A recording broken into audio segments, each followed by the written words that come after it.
I took the off-season desk job at a beachfront motel because the ad said quiet, and I needed quiet the way a drowning man needs air. And I want to say at the start that I was not a fanciful person, not the kind who spooks easy or goes looking for ghosts in the dark. I was a worn-down man at the end of a bad year, and I wanted a place where nobody knew me and nothing happened, and a motel on a dead-end stretch of coast in the off-season seemed like the closest thing to nowhere I could get paid to sit in. The owner was an old woman who lived off-site somewhere inland, and she met me the one time to hand over the keys and the register and show me the little office with its cot in the back where I'd sleep. And she was brisk and plain and didn't waste words. It was the kind of place that had seen better decades. A low L of rooms facing a cracked parking lot, a boardwalk beyond it going gray and splintery, and past that the ocean, the whole cold gray Atlantic rolling in and in with nobody to watch it, now that the summer people were gone. She gave me exactly one rule, and she gave it to me in a way that made me take it more seriously than the rest of the job put together. She said never rent room 9. Not to anyone, for any reason, no matter how full the place got, which it wouldn't, or how much a traveler begged, which they wouldn't, off-season out here. Room 9 stayed empty and stayed locked. And then she said the second part, and she looked at me hard when she said it, an old woman's flat, pale eyes fixed on mine. She said, if I ever looked out and saw a car parked in front of room 9, I was to go into the office, lock the door, and not come out, not for anything, not till the sun was up. I asked her what that meant, why, and she didn't explain it, didn't soften it, just said those were the rules of the place, and the pay was good, and if I couldn't keep them, I should say so now. I needed the job and the quiet more than I needed the answer. So I said I'd keep them, and she left me the keys and drove off inland, and I did not see her again for a long while. That first month was everything I'd wanted, and nothing had happened, and I'll tell you the loneliness of it, because the loneliness is part of what came after. The place was dead. Not a single guest the whole first 3 weeks. The salt wind blew in off the water day and night and got into everything, rattling the doors of the empty rooms in their frames, so the whole motel seemed to mutter to itself in the dark.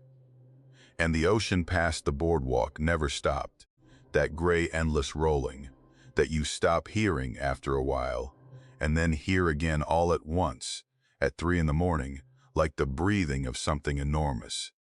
I got used to it. I got used to being the only living soul on that stretch of coast, the only lit window, my little office glowing yellow at the end of the dark L, with the black sea beyond. I walked the beach in the gray afternoons. I read the same paperbacks. I kept the rule without thinking about it, because there was no one to rent room 9 to, and no car ever came, and the rule started to feel like the old woman's harmless superstition, a thing you humor. I even looked in the window of room 9 once, in daylight, curious, and it was just a room, a bed and a dresser and a chair, dusty still, ordinary, nothing to it at all. I told myself that it was a night in November that the car came. I remember it was November because the cold had come down hard that week, the real cold, and I'd been running the little heater in the office and listening to the wind. And it was late, past 2, and I got up to make coffee I didn't need, and I looked out the office window at the lot the way you do, out of habit, at nothing. And there was a car parked in front of room 9. I stood there a long moment, and I could not make it make sense. There'd been no car a half hour before. I'd have heard it. You hear everything out there in that dead quiet, and the only road in ran right past my window, and I'd have seen the headlights sweep the office wall the way any cars did coming in. Nothing had come in. But there it sat, a big old sedan, one of the long heavy kind from decades back, dark, and it was wet. wet all over, streaming, beaded thick with water, and not rainwater, because it hadn't rained. The night was cold and clear and dry. It was wet, the way something is wet when it's come up out of the sea, sheeted in spray. And even from the office, I could see the water running off it and pooling black on the cracked asphalt under it. And I could see, or thought I could see, a faint mist coming off the hood. And I understood, without knowing how I understood it, that the engine was ticking as it cooled, the way an engine does when it's just been driven. That big old car sitting there in front of room 9, wet from the ocean, with its engine ticking down. And no way on this earth for it to have gotten there. And I remembered the rule. I had been about to go out. That's the thing I've never told anyone, that my hand was already on the office door, that some ordinary part of me was already moving, to go out and see whose car it was, and tell them we were closed, before the old woman's flat, hard eyes came back to me, and I understood, cold all through, that this was the thing she'd warned me of, this exact thing, a car in front of room 9. And I locked the door. I turned the deadbolt on the office door, and I stepped back from thou window, and I turned off the light, and I sat down on the cot in the back in the dark, and I did not go out.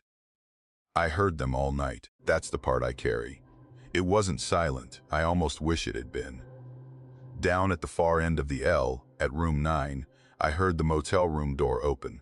That particular sound, the swollen door pulling free of the frame, the hinges, and then a while later, the door closing, and then a while after that, opening again. Open and close, open and close. All through that long night, the door of room 9 working, someone or something coming and going, in and out, patient, unhurried, over and over in the black.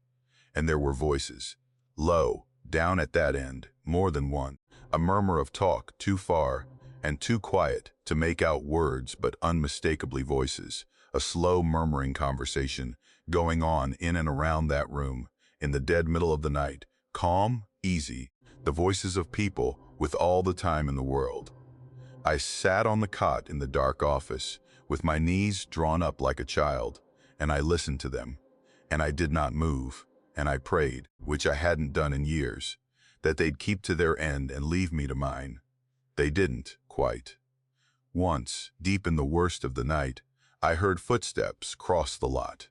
Slow, wet-sounding footsteps coming up the cracked asphalt from the direction of room 9, coming toward the office. And they came all the way up to the office window, the one I'd been standing at, and they stopped. Right outside the glass, a few feet from where I sat frozen in the dark, and whatever stood there a long time. I heard nothing then, no voice, no breath, just the sense of a presence on the other side of that thin glass, patient, the way you feel someone standing behind you before you turn. And I kept my eyes on the black shape of the window, and I did not move, and I did not make a sound, and the wind blew, and the ocean rolled, and the thing at my window waited. And finally, after a stretch of time I could not measure, the footsteps went back the way they'd come, wet and slow across the lot toward room 9, and the low voices took up again, and I sat there until the black in the window finally went to gray, and the ocean came up out of the dark, and I understood I'd lived to see the morning. The car was gone. First thing, as soon as there was light, I made myself look, and the lot was empty. No car, no water, no pool of it on the asphalt, nothing, as if none of it had been. And room 9, when I finally worked up the nerve to walk down there in the full cold daylight with the master key in my shaking hand, was locked, but locked from the inside. The deadbolt was thrown, the kind you can only turn from within the room, and I had the only key, and there was no one in there. There could be no one in there.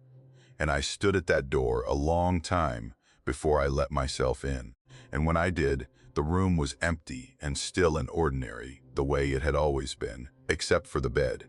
There was sand on the bed, wet sand, dark and heavy and real, spread over the coverlet in the shape of a body. The long hollow of someone who had lain down there on their back. The sand pressed and shaped where the shoulders had been. The hips, the head, wet sand in the exact form of a person stretched out sleeping, though no wet and sandy thing had walked through that locked room to lie down on that bed. And the smell filled that room, and it was the smell of the deep ocean, not the beach, not the salt and seaweed of the shore, but the deep, the cold, black, airless bottom of the sea, a smell of depth and cold and rot and dark that I have never smelled anywhere else and have never gotten out of the back of my mind since. I called the old woman that morning. I told her what I'd seen and what I'd heard, and about the sand on the bed.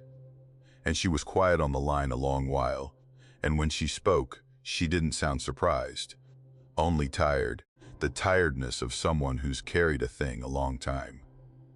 She wouldn't tell me who they were. I asked her plain, more than once, and she would not say.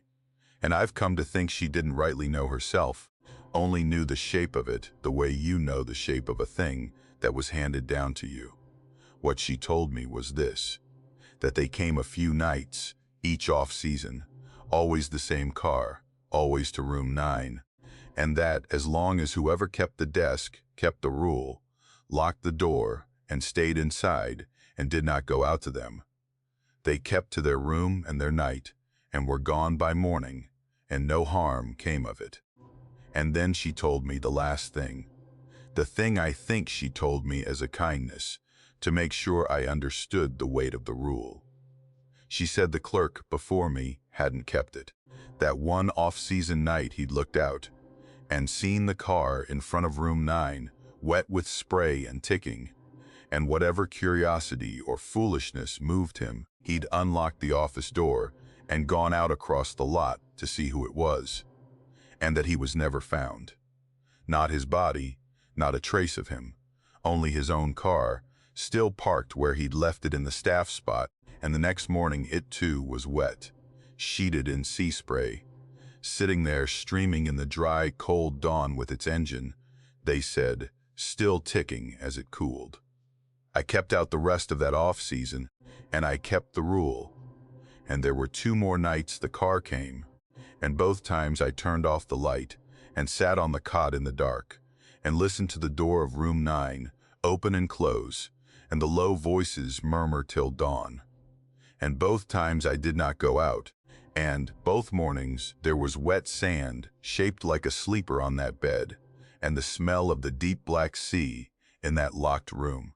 And when the season turned, and the summer people started coming back, and my time was up, I left that coast, and I have never gone back to it.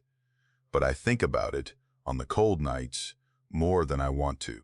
I think about that big wet car that comes up from somewhere no road leads, and the patient voices, and the sand in the shape of someone lying down to rest in a room that's kept locked and empty for them. And I think about the clerk before me, and I understand the rule now, in a way the old woman never had to spell out. They aren't looking to get into room 9. Room 9 is theirs. It's kept for them, and they come and go from it as they please. What they're looking for, on those off-season nights, patient and unhurried, crossing the wet lot, to stand at the lit office window, where the one living soul sits alone in all that dark and cold and loneliness. What they're looking for is someone who will open the door, someone lonely enough, or curious enough, or foolish enough to come out to them. And I think the only reason I'm here to tell it is that I was never quite lonely enough to answer. Though God knows, sitting in that dark office listening to them murmur through the endless night, there were moments I came close. I walked the beach every gray morning, that off-season for my health, on my doctor's orders, and my own sense that a man alone needs some shape to his days, or he comes apart. And I want to tell you, it was a good thing while it lasted, those walks. I'd taken a place cheap on that stretch of coast for the winter, a little rental among the summer houses that all shuttered up and emptied out after the season, and the loneliness of the place suited me the way it suits a man who's had too much of people and wants the quiet of the gray water and the gray sky and the long, empty sand. Every morning at first light, I'd bundle up against the cold off the ocean and walk the same long stretch of beach, down past the shuttered houses and out along the bare shore where there was never another soul that time of year. Just me and the gulls, and the tide coming in or going out. And it did me good, the rhythm of it, the salt air, the emptiness. It did me good until it didn't. It was a few weeks in that I started noticing the things at the tide line. If you walk a beach every morning, you come to know it, come to read the high water mark, that ragged line of wrack the tide leaves behind it, the seaweed and the shell bits, and the driftwood and the trash, the leavings of the sea sorted out in a long line up the sand. I read it every morning without thinking, the way you read a familiar street. And one morning I noticed a shoe, a single shoe, sitting at the tide line above the rack, and I'd have thought nothing of it. A beach gets all kinds of junk washed up, except for how it sat. It wasn't tumbled and tangled in the weed the way a thing washes in. It was set, upright, level, sitting neat on the sand just above the rack line, and it was pointed, facing up the beach, toward the dunes, toward the shuttered houses behind them. Its toe aimed inland like it had been set down there deliberate, placed by someone who'd taken care to point it the right way. I picked it up that first morning, thinking beach coming, thinking nothing. It was a man's shoe, a leather slip-on, good quality, water darkened but not ruined, and I turned it over and set it back down, faintly bothered by it, without knowing why, and I walked on. But there was another the next morning, a different shoe, a woman's this time, a canvas sneaker, and it too sat neat and upright at the tide line, pointed up the beach toward the houses. And another the morning after that, and the morning after that, one shoe every single morning, always alone, always just above the rack, always set upright and facing inland toward the town. And they were never a pair, and never junk, and never the swollen, ruined things that wash up after years in the sea. They were whole shoes, ordinary shoes, each one the right size and style for some particular person. A big man's boot one day, a teenager's high top the next, a little slip-on flat, as if each morning the sea laid out one shoe belonging to one specific someone, set it neat on the sand, pointed at the houses, and left it there for me to find. I started collecting them, at first, lining them up on the porch of my rental, a row of single shoes, telling myself it was just the strange bounty of an off-season beach, telling myself the neatness and the facing were tricks of the tide, coincidence, the mind-making order out of the sea's randomness.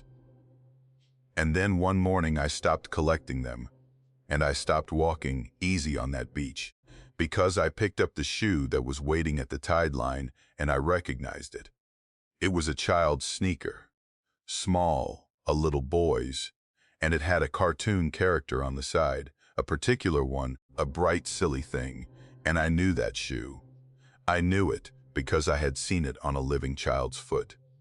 3 summers back, before I ever rented that place, but I'd read about it, and everyone on that coast knew it. The family that drowned off that very beach. A young family, down for the week, and the 2 little ones got caught in a rip current, the way people do who don't know the water, and the parents went in after them the way any parent would, and the sea took all 4 of them, the whole family, one summer afternoon, and they only ever recovered 2 of the bodies. The 2 little ones were never found. And the shoe in my hand, the small sneaker with the cartoon on it, set neat at the tide line, pointing up at the shuttered houses, was the exact shoe I had seen in the news photos, on the smallest of those children. The little boy they never brought back out of the water. I put it down, and I did not walk any further that morning. I went to the bait shop, the one place in that dead town that stayed open through the off-season, where a few of the old locals gathered around the coffee pot, and I asked them. I brought it up careful, the shoes at the tide line, told them what I'd been finding. And I watched the talk go out of the room. They went quiet, the old-timers, quiet the way people go when you've said a thing they know and don't speak of. And they looked at their coffee and not at me, and for a while I thought no one would answer at all. Then one of them, an old man with a face like weathered rope, told me. He didn't tell it like a story, like a thing to entertain. He told it flat, the way you tell someone a hard fact they need for their own good. He said the tide up there keeps account. That's how he put it. He said the water off that beach had taken a lot of souls over the long years, more than the town liked to remember, and that some of them it took clean and let go, gave back their bodies to be buried and grieved and finished with. But some it kept. The ones it never gave back, the ones the sea held on to, down in the deep cold water where the currents kept them. Those weren't finished, he said, and the tide gives back a shoe for each of them. One shoe, one soul, laid out neat at the high water line, pointed up at the town, one a morning. And it does this, he said, when it's counting, when the water's not done. He said the shoes are the count made plain, a soul a morning laid at your feet, and that they face the town, because that's the direction the thing is looking, the direction it's coming, and that a person who starts finding them at the tide line is meant to understand that the sea is working toward something, tallying up toward some number, only it knows, and drawing nearer to the shore with each one.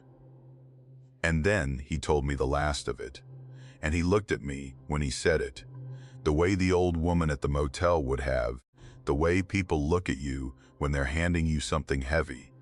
He said, when the morning comes that the tide lays out a shoe, your size, your style, facing your own house, that's the count reaching you.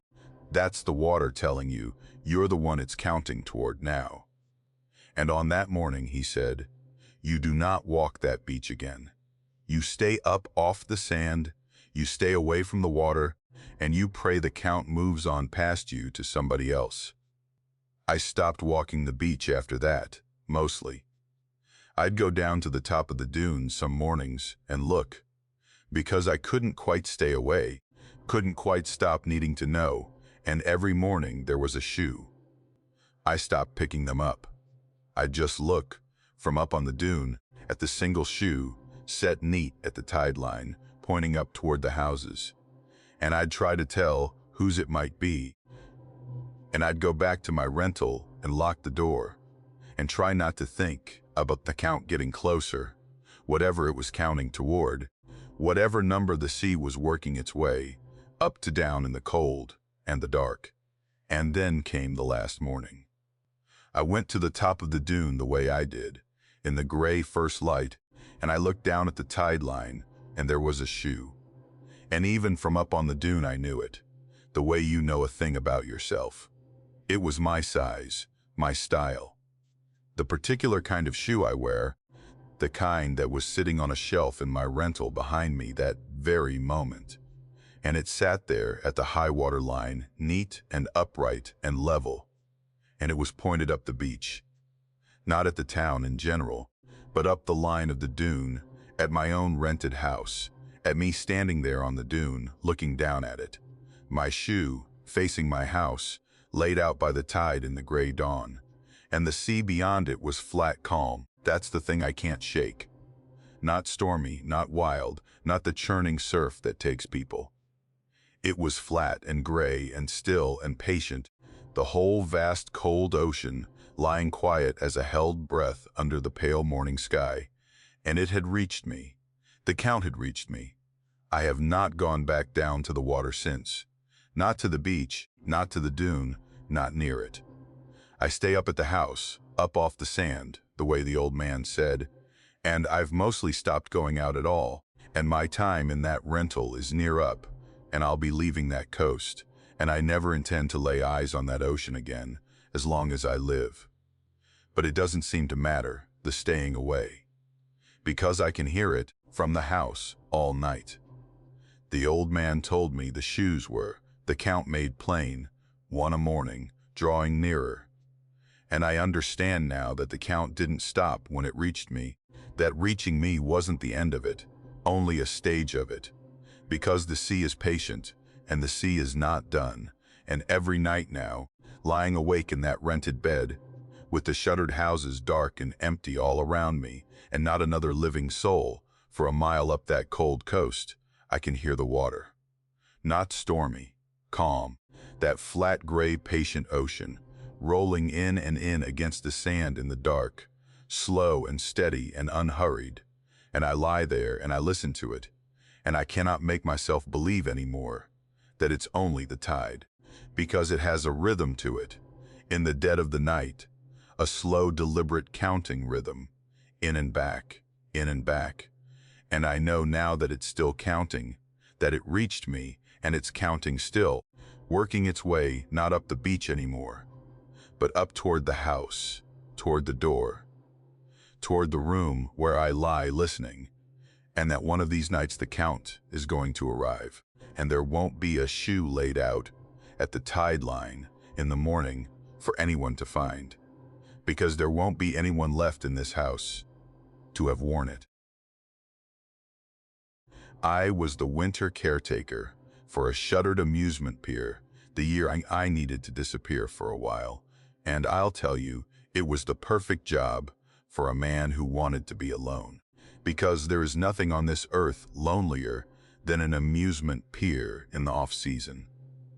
In the summer, it would have been all noise and light and crowds, families and teenagers, and the smell of fried dough, the rides turning, the arcade ringing, the whole long boardwalk stretched out over the water, thronged with people having the best day of their little vacations. But I came on after all that was gone, in the gray dead of the winter, when the pier was shut and chained and empty, and my job was simple and solitary.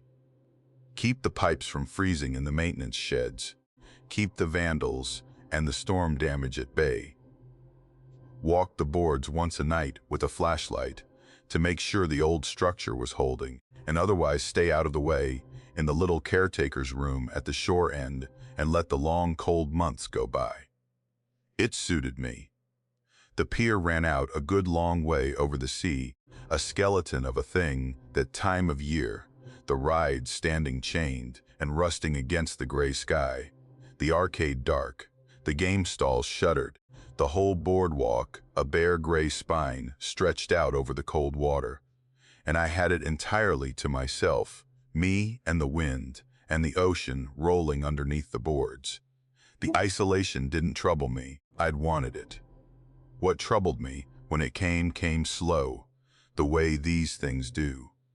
The first weeks were nothing but cold and quiet, and the creak of the old pier working in the wind, the water sucking and slapping at the pilings below, and I got used to all of it, the way you do, the great emptiness of the place, and the dark and the endless sea sound. I did my rounds. I kept the pipes from freezing. I sat in my little room in the evenings and read and listened to the wind, and I was, for the first time, in a long time, something close to at peace. It was maybe a month in that the first strange night came. I was in the caretaker's room at the shore end, late, and I'd turned in, and something made me get up and look out the window down the length of the pier, and the lights were on. Not the ride lights, not the big electric blaze of the place in its season, but the old bulb strings, the strands of little round bulbs strung along the boardwalk, railings the whole length of the pier, the decorative lights, and they were lit, glowing warm and yellow all down the pier out over the black water, flickering a little the way old bulbs do, a long double line of warm light running out into the dark. And I stood there and my skin went cold. Because I had killed the main breaker myself, that was part of the winter shutdown. The power to the pier cut at the main, to keep anything from shorting and sparking a fire in all that old dry timber. And I'd done it my first week, and I'd checked it since. And there was no power running to those bulb strings. No power running to anything out on that pier. And yet there they were, lit up warm and yellow, all the way out over the sea. And then I saw the people, down at the far end of the pier, out where the boardwalk met the black water. Under the warm glow of those impossible lights, there was a crowd. People, dim and gray and faint, like a memory of people more than people themselves. But a crowd of them, moving, strolling the boardwalk the way people do at a pier on a summer evening, arm in arm, in and out of the game stalls that stood shuttered and dark to my eyes but seemed, down there under the lights, to be open and bright and busy. And they were dressed old-fashioned, the clothes of another time, long dresses and hats, and the high collars of 90 years ago, a whole summer crowd from some long-gone decade out at the end of my dead winter pier, faint and gray, and, I could tell even at that distance, happy, having their evening. And under the wind, thin and far, I could hear music, carnival music, a calliope or an old band organ, the tinny, cheerful music of a pier in its heyday, drifting up the boardwalk to me through the cold. And I stood at my window at the shore end, and I watched a summer evening, from before I was born, playing itself out on the pier I was alone on. A warm, bright, crowded night, 9 decades gone, glowing out there over the black winter sea. I did not go down to it.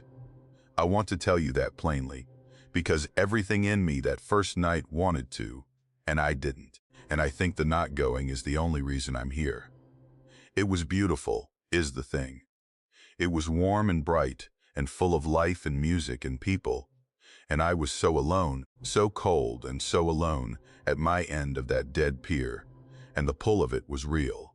The pull to walk down that long boardwalk into the warm light and the crowd and the music.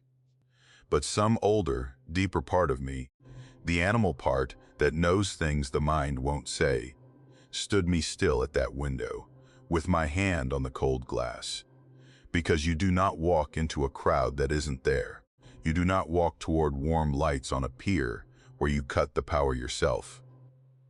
I knew it the way you know not to step off a high ledge, in the body, before the mind can argue, and I stood and I watched, and I did not go. And after a long while, an hour maybe, the lights dimmed and thinned, and the music faded, and the crowd went gray and then went out, and the pier was dark and empty again, a bare cold skeleton over the sea, and I was alone on it, and I did not sleep at all that night. I asked about it in town, careful the way you do. There was a diner that stayed open through the off-season, and an old man who was always in it, one of those old men who seemed to have been part of a place forever, and I got to talking with him over coffee and worked my way around to the pier, to whether anything had ever happened out there. And he looked at me, and he knew, I think, exactly what I was asking. He told me the pier had burned. Back in the 30s, a summer night at the height of the season, the whole pier thronged with people, and a fire started somewhere out at the far end, in the old dry timber, and it went up fast, the way those old piers did, the fire running up the boardwalk from the far end toward the shore, trapping the crowd out over the water. And a lot of them, he said, a lot of them, faced with the fire coming up the boards behind them, and the sea in front, went into the water, jumped or fell, or were pushed by the panic, out at the far end where the pier met the deep water, and the sea took them, and a great many were never brought up, never recovered, went down in the cold water in their summer clothes, on the best evening of their little vacations, and were never seen again. And they come back, he said, off-season in the dead of the winter, When the pier is empty and quiet and dark, they come back to have their evening again, the way it was before the fire, and they light the pier up, and they stroll the boards, and they have their summer night out there over the water that took them. And then he told me the rule, and he told it the way the old ones always tell you the rule, plain and hard and meaning it. He said, don't ever go down to them. Don't ever walk out onto that pier when it's lit and warm and full of that crowd, no matter how alone you are, no matter how the light and the music pull at you. Because, he said, it's not their evening you'd be walking into, it's their last one. The ones who've gone down to that lit crowd over the years, the caretakers and the curious, and the lonesome who couldn't stay away from the warmth of it, they walked out onto that boardwalk, and the boardwalk they walked out onto was the pier. As it was that night, burning, the fire coming up the boards, the crowd going into the sea in their panic, and they went into the sea with them. He said, the crowd looks warm and happy from your end, from the shore end, but you're seeing the start of the evening. And if you go down and join it, you don't stay at the start. You go through to the end, to the fire and the water. And the pier gives back nothing it takes. The ones who've gone down to it are down there yet, he said, with the rest of the drowned, part of the crowd now, coming back off-season to have their evening again. And looking, the way the drowned always look, for one more lonesome soul at the shore end to come down and join them.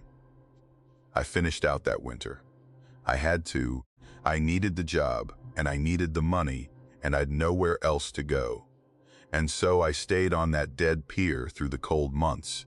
And the crowd came back a handful of times, always the same, the impossible lights blooming warm, all down the boardwalk, in the dark, the gray happy crowd out at the far end, the thin old music drifting up under the wind.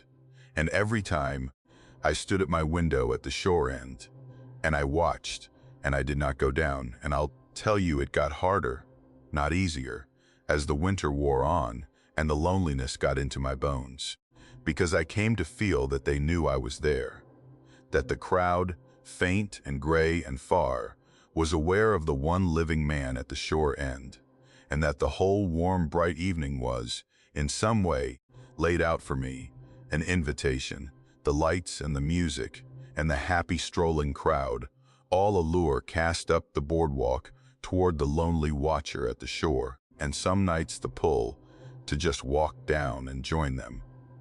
To not be alone anymore, to step into the warmth and the light and the company, was so strong that I'd realize I had crossed half the caretaker's room toward the door before I caught myself, my hand already reaching, and I'd back away and lock the door and sit on my hands in the dark until the lights went out. When the season turned and my time was up, I left that coast and I never went back, and I never took another job like it, and I don't walk out on piers even now, in the summer, in the crowds, with everything bright and real and living. But I think about it on the cold nights. I think about that long bare boardwalk, lit up warm over the black water, and the gray happy crowd out at the end, having the evening they never got to finish, and the thin old music, and how beautiful it was, and how badly I wanted to go. And I understand now that the danger of that pier was never anything with teeth. It was the loneliness, mine and theirs both. It was a crowd of the drowned, out there in the dark, so lonesome for their lost summer, that they lighted up again and again, and a caretaker so lonesome at the shore end, that the warmth of them near about drew him down the boards and into the water.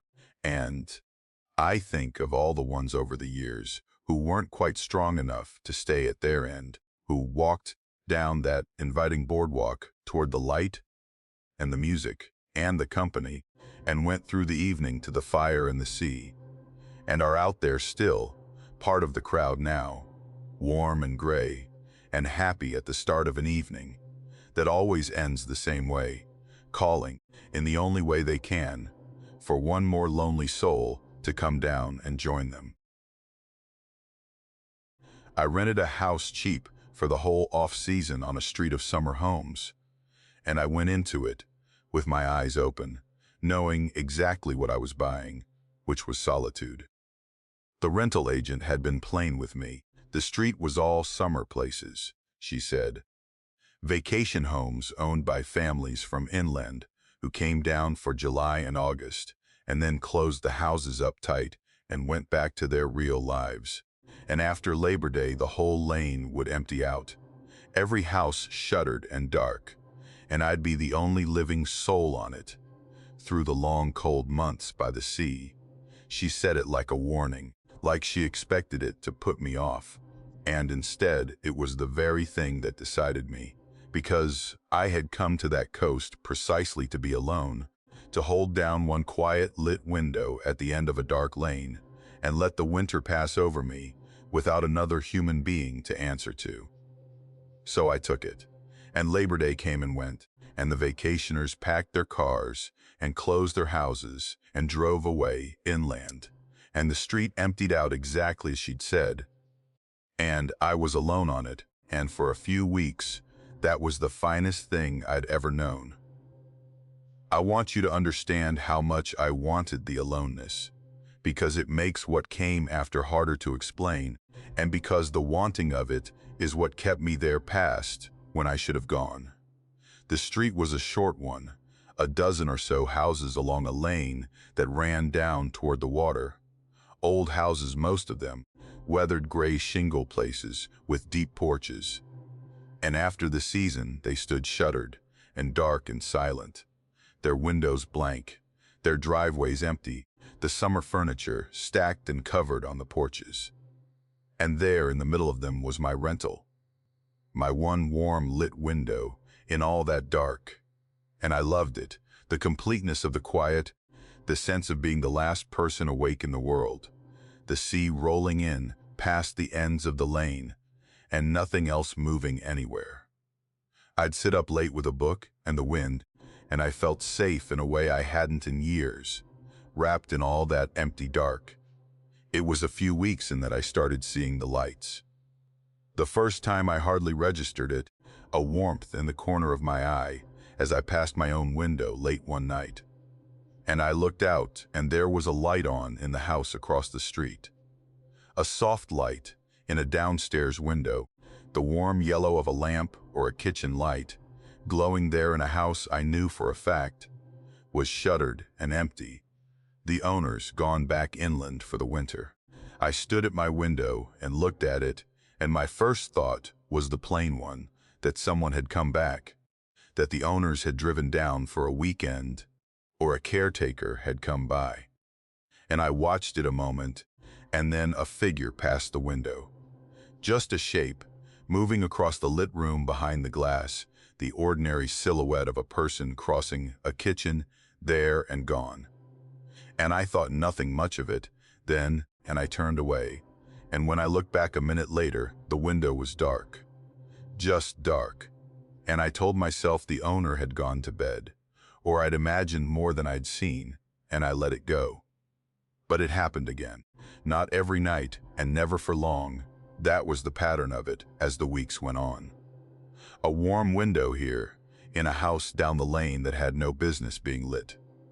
A moving glow there, upstairs in a shuttered place, the light of someone carrying a lamp from room to room. Once, a whole downstairs lit up gold, at 2 in the morning, in the house on the corner house that I had watched the owners close and lock and leave in September, and figures moving in it, more than one, the shapes of people at ease in a lit house late at night. And by the time I'd stood at my own dark window and got my nerve up and looked again, the corner house was black and blind and silent as it should have been, as if it had never been lit at all.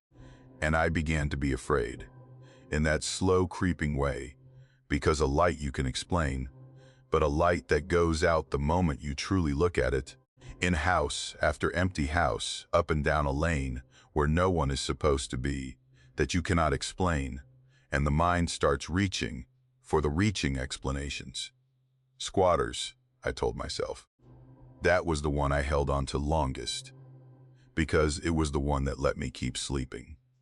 Drifters, kids, someone breaking into the empty summer houses to get out of the cold, moving from one to the next, and I clung to that, even though it didn't fit, even though squatters don't light a house up gold, and stroll it at their ease and vanish the second you look. And finally, to settle my own nerves, I called the rental agent. I told her I'd been seeing lights in the empty houses, figures moving, and I asked her, half laughing to make it small, whether she knew of anyone who might be getting into the closed-up places for the winter. And she went quiet on the line. That quiet I have come to know since, the quiet of a person who knows the thing you've stumbled onto and would rather not be the one to tell you. And then she told me, careful, in a lowered voice, and what she told me is what I have carried ever since. She said the summer people, the owners, the families from inland, who came down for the season, they weren't the first to have those houses, not by a long way. The street was old, older than the vacation trade, and the houses had been built and lived in generations back by the old families of that coast, fishing families, and the like, people who had lived their whole lives on that lane, been born and married and grown old, and died in those houses, back before any of it was a summer place. And she said, in that low, careful voice, that the old families had never really left.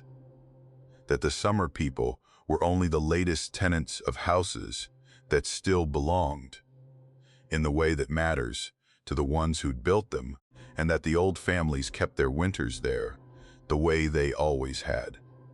In the off-season, when the summer people were gone, and the street was quiet and dark and theirs again.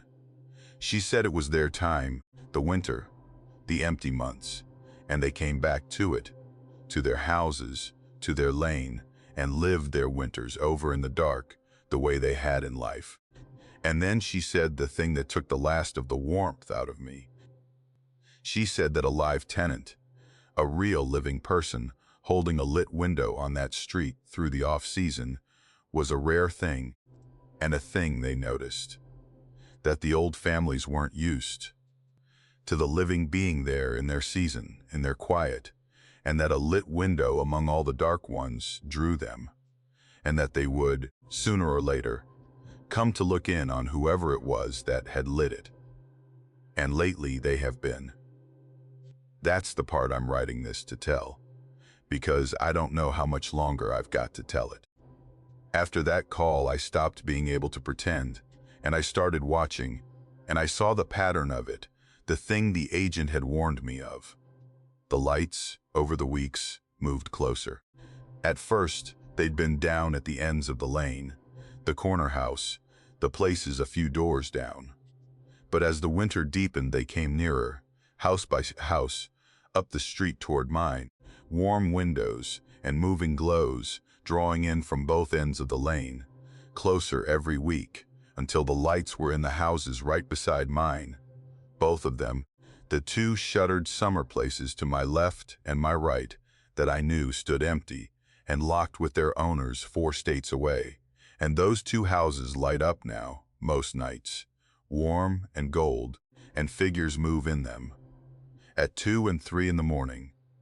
On both sides of me, the old families, keeping their winters in the empty houses to either side of the one lit window where the living tenant sits, come up the lane at last to their nearest neighbors, come to look in on the one who doesn't belong to their season.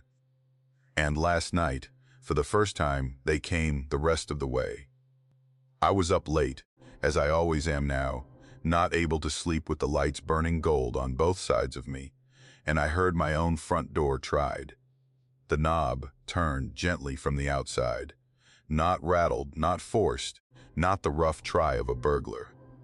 Turned soft and slow and patient, the way you try a door at a house, where you're expected, where you're just letting yourself in, the way a person who has come home 1,000 times reaches for the door without thinking, once, and then a pause, and then again, soft, patient, the knob of my own front door, turning under a gentle hand out there in the dark, on a street where every house but mine is shuttered and empty, and every owner is 4 states away.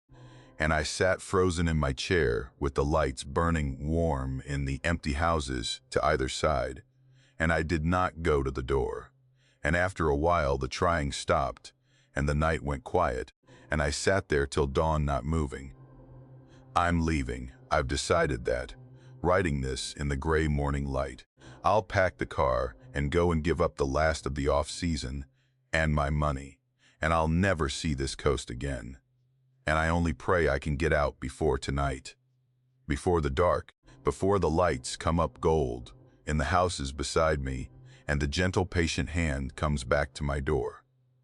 Because I understand the shape of it now, the thing the agent tried to tell me. They didn't build to that door in a night.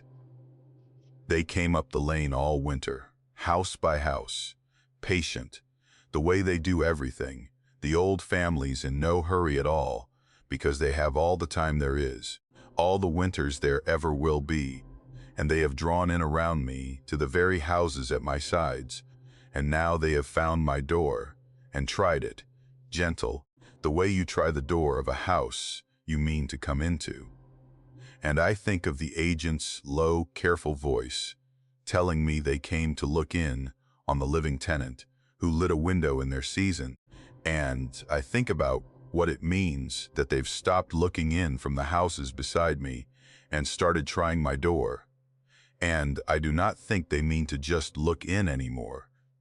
I think they mean to welcome me, to draw the one warm living window on their dark lane into the winter they keep, so that the street can be all one thing again, all theirs, all quiet, every house on the lane holding its family through the off-season, the way it always has, mine among them at last. My window gone dark like all the rest, lit only now and again, warm and gold, at 2 in the morning, for the next living fool who rents the place cheap and thinks the solitude is a thing he wants. I ran the off-season snack stand at a near-empty public beach the autumn. This happened. A little job I'd taken because it was quiet and undemanding, and let me be near the water, which I've always loved, or thought I loved, before that autumn taught me different. In the summer, that beach would have been a busy place. Families and umbrellas and kids in the shallows. The snack stand doing a brisk trade in ice cream and cold drinks. But I came on after the season, when the crowds were gone, and the lifeguard chairs stood empty and folded, and there was hardly any trade at all. Just the few locals who walked their dogs along the hard sand at the tide line, and the gulls, and the long gray stretch of empty beach, and the cold Atlantic rolling in under a sky that seemed to go grayer every week as the autumn deepened. I'd open the stand in the afternoons, mostly out of habit, sell a coffee or two to the dog walkers, and watch the light change over the water, and it was a lonesome sort of peace, and it suited me. Until I started watching for the swimmer. I first saw her at dusk, that failing hour when the light goes off the water and the sea turns from gray to a deep cold pewter and then to black. Way out past the buoys, past the line where the summer swimmers were ever allowed, and well past where anyone with sense would go. In that cold autumn water, there was a swimmer, a woman. I could tell by the shape of her and the long hair when she turned, swimming a steady stroke parallel to the shore, up the beach a good long way, and then back down it, a slow, tireless crawl through the cold pewter sea as the light died. And I watched her that first evening, thinking she'd come in soon, that no one swims long in water that cold. But she didn't come in. She swam up the beach and back down it, out past the buoys, until the light was gone, and I lost her against the darkening water. And I never saw her come ashore. And she was there the next evening. and the next. Every single evening at dusk, as regular as the tide, the lone woman swimming far out past the buoys, up the beach and back down it, in the cold gray autumn water that got colder every week as the season sank toward winter. I'd close up the stand as the lights started to go, and I'd find myself watching for her. And there she'd be, out past the line, where the seine swim, stroking steadily along the shore in water that should have stopped a person's heart. And it began to work on me, the wrongness of it, though I kept explaining it away. A cold water swimmer, I told myself. One of those hardy souls who swim year-round. A triathlete in training, a local who'd done it all her life. There are such people. I told myself she was one of them, and I half believed it. And I worried for her all the same.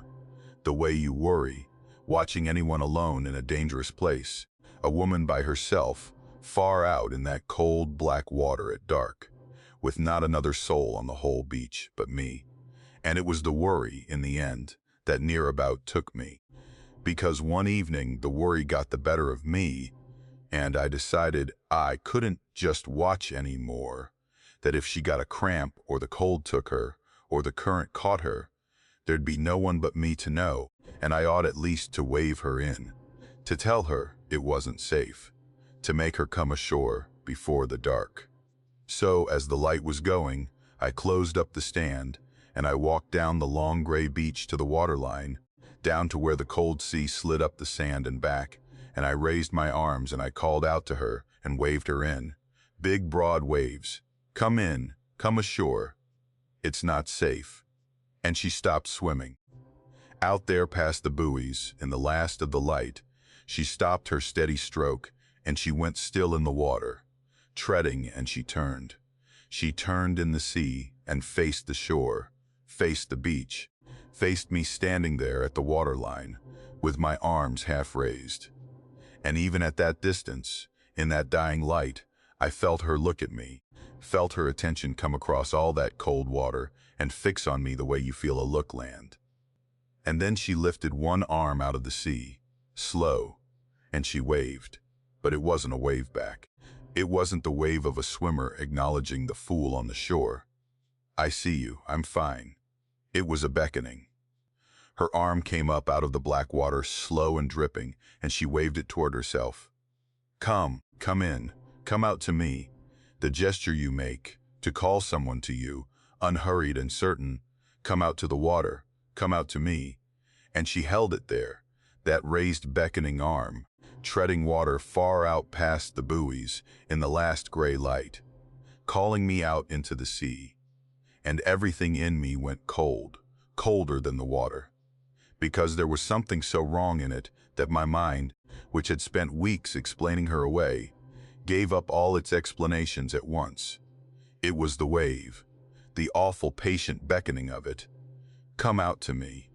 From a woman I should have been calling in. It was how far out she was.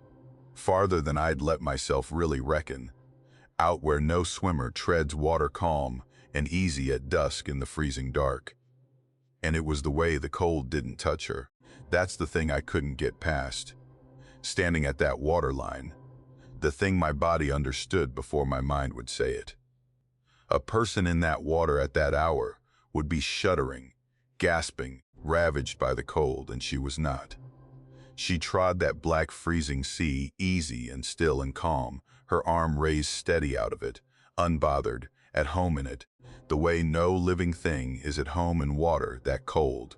And I understood, all at once and all the way down, that whatever was treading water out, past those buoys, beckoning me into the sea, was not a woman who needed saving, was not a woman at all, in any way that would let me help her, and that the worst thing I could possibly do, the thing every ounce of my worry had been pulling me toward, was to go in. I backed away from the waterline.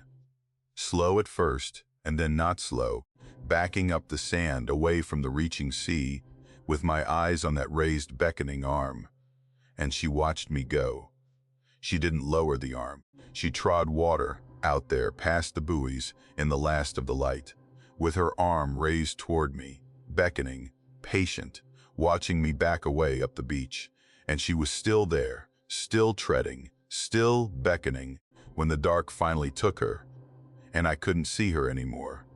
And I turned, and I walked fast up the empty beach to my car. And I did not run the snack stand at the dusk hour ever again after that. It was an old woman at the laundromat in town who told me the rest, some days later, when I couldn't keep it to myself and asked around, careful, whether anyone knew of a woman who swam that beach off-season. The old woman, folding her wash, went still when I described it, the dusk, the swimming far out, the beckoning, and she told me plain, the way the old ones do. She said, a swimmer had drowned off that beach decades back. A strong swimmer, a local woman who swam it every day, who knew that water better than anyone. And one autumn dusk, the cold and the current had taken her anyway, out past the buoys where she loved to swim. And she'd gone under and never come up. And her body was never brought back to shore. And the old woman said she swims it still. Every off-season evening, when the beach is empty and the light is dying, she swims her old route, up the beach and back down it, out past the buoys, the way she did in life. And then the old woman said, the part that has stayed in me coldest. She said the drowned swimmer gets lonesome out there, alone in the cold black water, evening after evening, year after year, swimming her endless route in the dark. And she gets so lonesome, and when she sees someone on the shore, a living soul at the waterline, she stops, and she turns, and she waves them out to her, beckons them to come in, to come out to the water, to keep her company in the cold. And the old woman said, folding her wash, and not looking at me, that a few over the years have gone. A few lonesome souls, or worried souls, or foolish souls, standing at that waterline at dusk, have answered that beckoning arm, have waded out into the cold sea toward the woman who waved them on, and swum out past the buoys to keep her company, and never swum back. I left that job before the winter came. I couldn't stand the dusk hour anymore, couldn't stand the pull of it, and I'll tell you the truth of why. The thing that shames me and frightens me both. It wasn't only fear that made me back away from that waterline. Because I was lonesome too, that autumn, alone on that gray coast, running an empty snack stand with no one in my life and nothing to go home to. And when that arm came up out of the black water and beckoned me, come out to me, come keep me company, there was a part of me, a tired, lonesome part, that wanted to go, that understood the invitation, not as a threat, but as a mercy, an end to the aloneness, a companion in the cold. And I have come to think that's the whole of how it works, that the drowned swimmer doesn't take anyone who doesn't half want to go, that she calls out across the water, not to the happy and the loved, but to the lonesome on the shore, the ones alone at dusk, with no one waiting for them, because loneliness calls to loneliness, and hers is bottomless and cold and decades deep. I backed away that evening, and I got out, and I lived. But I think about her still, on the lonesome nights, swimming her endless route out past the buoys in the dark, up the beach and back down it, so terribly alone in the cold black water, waiting for the light to die, and some solitary soul to come down to the waterline, so she can turn and lift her arm and wave them out to her, and not be alone one more evening in the sea. I took a winter job on the little island off the coast, the year I wanted to be as far from the world as I could get and still get paid. And there aren't many places more cut off than that island in the winter. It was a small place, a few hundred souls in the summer, and hardly 40 who wintered over. A scatter of houses and a store and a church, and the cold gray sea all around, and the only way, on or off it, was the ferry that ran across the strait, a couple of miles of open gray water between the island and the mainland. In the summer the ferry ran all day, back and forth, hauling the tourists and their cars.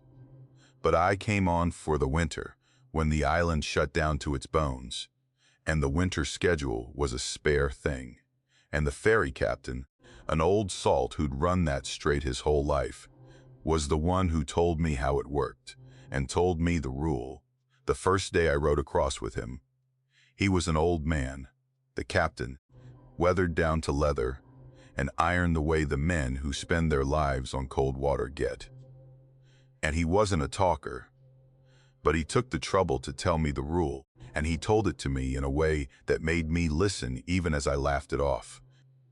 He said the winter schedule was 2 crossings a day, and only 2. 1 in the morning, 1 in the afternoon, over and back each time, and that was the whole of it. And then he said, never take the 3rd crossing. I asked him what he meant. There were only 2, and he looked at me with his flat old sea-colored eyes, and he said that was right.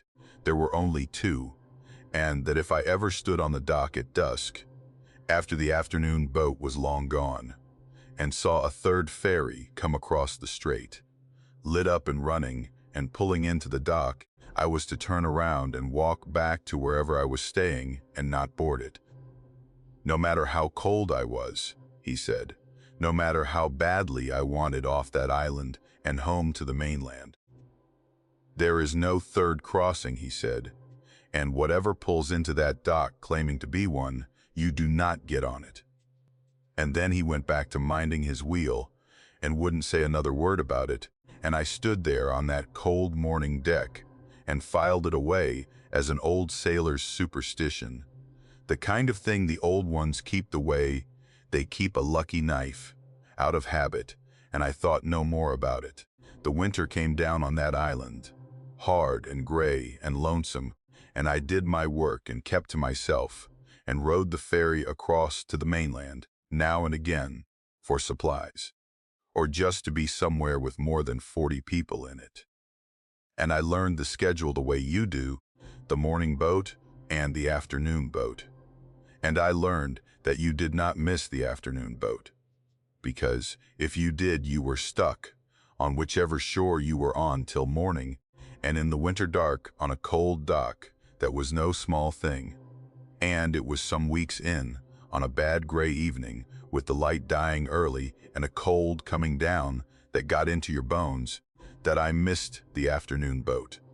It was my own fault, dawdling over an errand on the island side, and I came down to the dock to catch the afternoon, crossing home to the mainland, where I'd meant to sleep, and the boat was gone.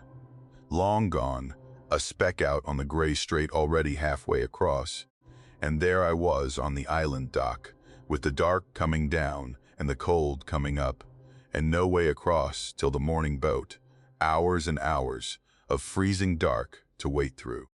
And I stood there at the end of that dock, hunched into my coat, miserable, watching the last of the light die out over the water, and the fog start to come in off the sea, the way it does on the bad evenings, and I cursed my luck and tried to work up the will to walk back to the cold room.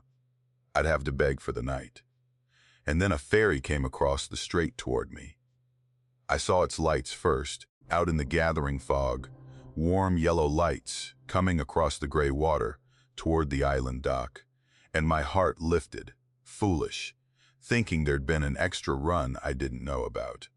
A late boat, salvation from the cold night. It came on across the strait, lit up warm and bright against the dark and the fog, and I could hear its engine now, the deep thrum of it carrying over the water, and it slowed and swung in toward the dock, toward me, pulling in exactly the way the ferry pulled in, right on schedule. Though I knew, some cold part of me knew, that there was no schedule, that the afternoon boat was the last, that no boat should be coming across that strait at this hour in the dark and the fog, and there were people aboard. As it drew in close, I could see them, at the rails of the upper deck, a good number of them, standing at the rails, looking down at me on the dock. And they were still. That's the thing I noticed first, how still they were, standing at those rails, not moving, not talking amongst themselves, not doing any of the small, restless things people do on a boat, just standing, still and pale.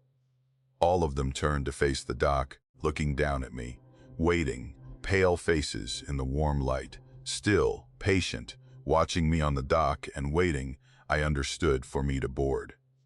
The ramp came down with a clang, lowered to the dock, an open, warm-lit way onto the boat, and the still, pale passengers at the rails looked down at me and waited for me to come aboard out of the cold and cross home. And every freezing part of me wanted to. God, I wanted to. It was warm on that boat. You could see it was warm and bright and full of people, and I was so cold, colder than I'd ever been, the fog wet on my face, and the dark coming down, and hours of freezing misery ahead of me if I didn't board.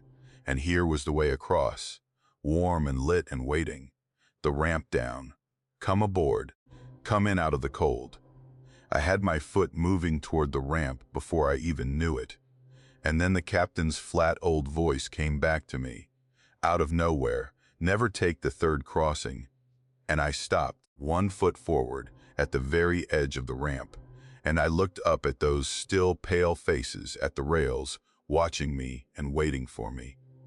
And not one of them saying a word, and the cold that went through me then had nothing to do with the weather. There is no third crossing. The old man's words, plain and hard. The morning boat and the afternoon boat, and that was all, and the afternoon boat was gone across the strait an hour past. And this thing, pulling in warm and lit with its still pale passengers, waiting at the rails, was the third crossing, the one he'd told me never to board. And I stood at the foot of that ramp, with the warmth of it on my face and the cold of the dock at my back. And I did the hardest thing I have ever done, which was to step back off that ramp, away from the warmth and the light and the way home, back onto the cold, dark dock, and turn and walk away. It didn't leave right off. That's the part I carry. I walked back up the dock toward the shore, and behind me, the ferry stayed. Its ramp stayed down, its light stayed warm, and I could feel the still pale passengers at the rails, watching me go. All those patient faces turned to follow me up the dock, waiting, holding the boat for me, giving me the chance to change my mind and come back and board and cross home out of the cold. I did not look back more than the once, and the once I did, they were all still there at the rails, still, pale, watching, the warm lights burning in the fog, the ramp down and waiting. I made myself keep walking, off the dock and up toward the dark shape of the island in the fog. And it was only a good while later, from the window of the cold room I'd begged for the night, that I saw the warm lights of it pull away at last, swing out from the dock, and go back across the strait into the dark and the fog, empty, taking no one, growing smaller and dimmer, until the fog swallowed it and it was gone. I found the captain the next morning, on the real ferry, the morning boat, and I told him what I'd seen, the third crossing, the warm lights, the still pale passengers waiting at the rails, and how I'd near about boarded before his words stopped me. And he didn't laugh, and he didn't look surprised, only nodded slow, the way the old ones do. And then he told me the rest of it, standing at his wheel with the gray strait sliding by. He said the old ferry, the one that ran that route before his time, went down in the strait, in a winter storm decades back. Went down with all aboard, a full boat of islanders crossing home on a bad evening, caught by the storm in the cold water halfway across, and every soul on it lost, drowned in the strait between the shores, going home and never getting there. And he said it runs still. On the bad evenings, in the fog and the dark, the old drowned ferry still makes its crossing, still runs the route it went down on, still pulls in to the dock warm and lit to take on passengers. Because that's what it was doing when it drowned, carrying people home, and it doesn't know it's done, or it can't stop, or it doesn't want to cross alone. And he told me the last of it, plain, the way he'd told me the rule that first day. He said, "The islanders who've boarded it over the years, the cold ones and the tired ones, and the ones who just wanted off the island and home out of the dark, the ones who saw the warm lights and the waiting boat and couldn't say no to it, they made the crossing. But not to the island, not to the mainland, not to either shore. They boarded the warm-lit ferry out of the cold, and they went across the strait into the fog, and they were never seen on either shore again, gone with the drowned into whatever crossing that boat makes now, forever, over and over, on the bad evenings, out on the gray water between the shores." I finished out that winter, and I took the job somewhere landlocked the next year, and I have not been on a ferry since, nor mean to be. But I think about it on the cold nights, the warm lights coming across the water, and the still pale faces at the rails, patient, waiting, holding the boat for me, and I think about how close I came, how badly I wanted to be aboard, how the warmth and the light and the promise of home nearly walked me right up that ramp. And I understand now why the old captain told me the rule the very first day, before I'd even set foot proper on the island, because he knew, the way the old ones know, that sooner or later, everyone who winters on that island misses the afternoon boat and stands freezing on that dock in the dark, and that when you're cold enough and tired enough and lonesome enough for home, the third crossing is the easiest thing in the world to board. And I think about the drowned still making their endless crossing out there in the fog, going home and never arriving, so lonesome in the cold water that they pull in warm and lit to the dock on the bad evenings, holding the boat, waiting so patiently at the rails for one more cold soul who wants to get home badly enough to walk up the ramp and cross with them into the fog and never reach either shore. I caretook an old fish cannery through the off-season, the year I needed work that didn't ask anything of me but showing up, and that great dead building on the harbor asked less than any job I'd ever had and gave me more than I ever wanted. It had been shut down for decades, the cannery, a vast rusting hulk of a place at the end of the harbor that the town kept talking about tearing down and never did, because tearing down a building that size costs more than a struggling town has. And so it just stood there year after year, going to rust and ruin over the gray water, too dangerous to use and too expensive to be rid of. My job was simple: keep it from falling on anybody. Walk it now and again to check that no wall was about to come down on the road, keep the kids and the vandals out, report it if the roof started to go. That was the whole of it, and the pay was fair for so little, and I took it and didn't think twice, though I came to understand why the pay was fair for so little in time. It was a dead place, and I hated going into it from the first, though I couldn't have told you why then. It was just a building, a huge empty industrial building gone to rust. The great processing floors ran on and on under a high roof, echoing gray. The light coming down, dim through grimed windows and holes in the roof, and everywhere the old machinery stood, seized and frozen with 40 years of rust.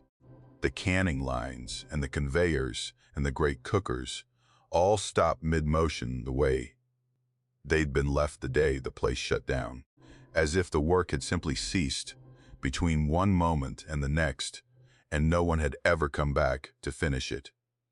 There were still work tables down the lines, long steel tables worn smooth by the hands and the knives of the people who'd stood at them, and there were still coats on hooks by some of the doors, rotted to rags, and cups, and the small human leavings of the thousands who'd worked their lives away in that place. It was silent, utterly silent, but for the water, slapping the pilings under the harbor side, and the wind moaning through the broken windows. And my footsteps echoed in it like the footsteps of the only living thing in a tomb, which I suppose is what I was. I did my rounds fast and got out fast, and stayed in the little watchman's shack by the gate, as much as the job would let me, and I told myself it was just the cold, and the size of the place that made my skin crawl. And I did not let myself think about how much it felt, walking those dead floors, like a place that was only pretending to be empty. The first strange morning, the whistle blew. I was in the watchman's shack at dawn, the gray first light just coming up over the harbor, and out of the silence came a sound I had never heard, and knew at once, a great long mournful blast that rolled across the dark water and shook the windows of the shack, the cannery whistle, the big steam whistle up on the roof of the plant, the one that had called the shifts to work for 100 years, that had summoned the townspeople down to the harbor before dawn to stand at the lines all the long day, that hadn't had a boiler under it or a head of steam to blow it in 40 years. And it sounded, long and low and sorrowful, across the harbor in the gray dawn, calling a shift to work that had ended decades before I was born. It went on, that mournful blast, and then it died away, and the silence came back, and I sat in the shack with my heart going, telling myself it couldn't have been the whistle. A dead whistle can't blow. It was some other sound, a foghorn, a ship, the wind in a broken pipe. But I knew a steam whistle when I heard one, and I knew it had come from the roof of the cannery, and I knew there was no steam in that dead building to make it. And after a while, because I had to know, because the job was to know what happened in that building, I made myself get up and go in. And the cannery was working. I came in through the harbor side door, onto the great processing floor, and it was not empty, it was not silent. The floor was dim and gray, and everything on it was somehow not quite solid, not quite there, seen as if through dirty water or a failing memory. But it was working. The lines were running, the conveyors moving, the frozen rusted machinery I'd walked past a dozen times, all turning and clattering in that half-light. And at the long steel tables down the lines there were people, hundreds of them. Figures, dim and gray and laboring, standing at the tables the length of that vast floor, working, their hands moving at the fish that wasn't there, and was, cutting and packing and passing down the line, the whole drowned world of the cannery in its heyday, laboring away in the gray half-light, a full shift of the dead at the work that had been their lives. And there was a sound to it, faint, under everything, the sound of a working cannery heard from very far away or very long ago, the clatter and the hum and the wet work of hundreds of hands, and the cold in that place was the cold of the grave. They didn't look up at me. That was the thing that let me keep standing there, instead of running, at first, that not one of those laboring gray figures so much as glanced my way. They kept to their work, heads down, hands moving, lost in the endless labor of it, as if I weren't there at all, as if I were the ghost, and they the living, going about their shift and paying no mind to the one strange cold thing standing in the doorway, all but one. Down at the end of one of the lines, at the far end of a long table, there was an old woman, and she turned. She lifted her head from her work, and she turned, and she looked at me, straight at me across all that gray laboring floor, and her eyes found mine, and she knew I was there, the only one of all of them who knew. And she lifted her hand, and she beckoned me, slow, patient, come here. And she gestured to the place at the table beside her, and I saw that there was an empty place there, a gap in the line of laboring figures, a spot at the steel table with no one at it, set and waiting. And she beckoned me to it, to come and take my place, come and pick up the work, as if I were late, as if the dawn whistle had called me too, and I'd come in tardy for my shift, and there was my place waiting. and the old woman only wanted me to come and fill it and get to work. I did not go to her. Everything in that place, the dim and the cold, and the endless laboring, and the patient beckoning of that old woman's hand, told me that to walk to that empty place and stand at that table would be the last thing I ever did as a living man. And I backed out of that doorway into the gray dawn, and I did not stop backing until I was out in the cold, ordinary daylight with the harbor water slapping the pilings and the gulls crying. And when I made myself look back in through the door, the floor was empty again, silent, dead, the machines frozen and rusted, the tables bare and worn, the great space echoing and still, no gray laborers, no old woman, no empty waiting place, just the dead cannery pretending once more to be only a dead cannery. I asked about it in town, because I had to, and it was an old man at the harbor who told me, one of those old men who remember when the cannery ran. And he didn't think me mad, only nodded and sorrowful when I told him what I'd seen. He said the cannery worked people to death in its day, that in the old times it was brutal work, endless work, the shifts long past bearing, and the pay a pittance and the whistle calling you down before dawn and keeping you at the line till you could hardly stand, and that generations of the townspeople had given their whole lives to that floor, worked from childhood to old age at those tables, and that many of them had died in the harness of it, worn out, used up, dropped at their places on the line, or gone home to die and be back at the whistle in spirit the next dawn. He said they gave everything they had to that work, that it was the whole of their lives, and that they don't know they're done. That's how he put it. They don't know they're done. They still answer the dawn whistle, still come down to the harbor in the gray light, still take their places at the tables and work the shift. Because working the shift is all they ever knew, all they ever were. And death didn't teach them any different. And then he told me the last of it, the thing that has kept me cold ever since. He said they're always shorthanded, always one worker down, one place empty at the table, because the work is endless, and the dead wear on the way the living wore on. And they are always looking for one more hand to come in and fill the empty place and pick up the work. And that the old woman who beckons, he said, he'd heard of her before, from others who'd caretook that building over the years, that she's the one who watches the door for the tardy, who keeps the empty place beside her set and waiting, who beckons in whoever comes, because they're shorthanded, always shorthanded.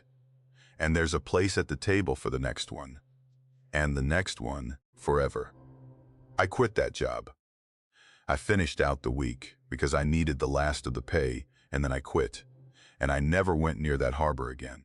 And I heard some while later, the town finally did tear the cannery down. And I was glad of it, gladder than I could say, though I've wondered since whether tearing down the building did anything at all to the shift that works in it, or whether they labor still, the gray drowned hundreds, at tables that aren't there anymore, over ground where the building used to stand, answering a whistle that has no roof left to blow from. Because I think of that old woman more than I want to, her patient beckoning hand, and the empty place set and waiting beside her. And I understand now the whole terrible sadness of it, that they aren't monsters, those laborers. They're only the used-up dead of a hard town who gave their whole lives to the work and never got to set it down, who don't know the shift is over, who answer the whistle every dawn because it's all they have, and who are so short-handed, always so short-handed, keeping a place at the table for the next living soul lonesome or tired or foolish enough to come in out of the gray morning when the whistle blows and take up the work and never, ever set it down again. I walked the empty beach at first light every off-season morning, the winter I lived alone on that stretch of cold gray coast. And I want to tell you, it was the gentlest part of my day. Those walks, before it became the thing I couldn't stop thinking about. Before it broke my heart in a way that had fear all tangled up in the sorrow of it. I'd taken a place cheap for the off-season, the way lonely people do.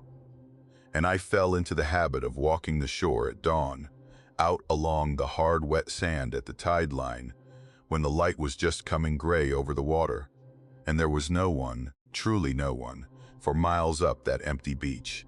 The summer people were long gone. The shore ran on bare and gray and cold under the dawn, mine alone.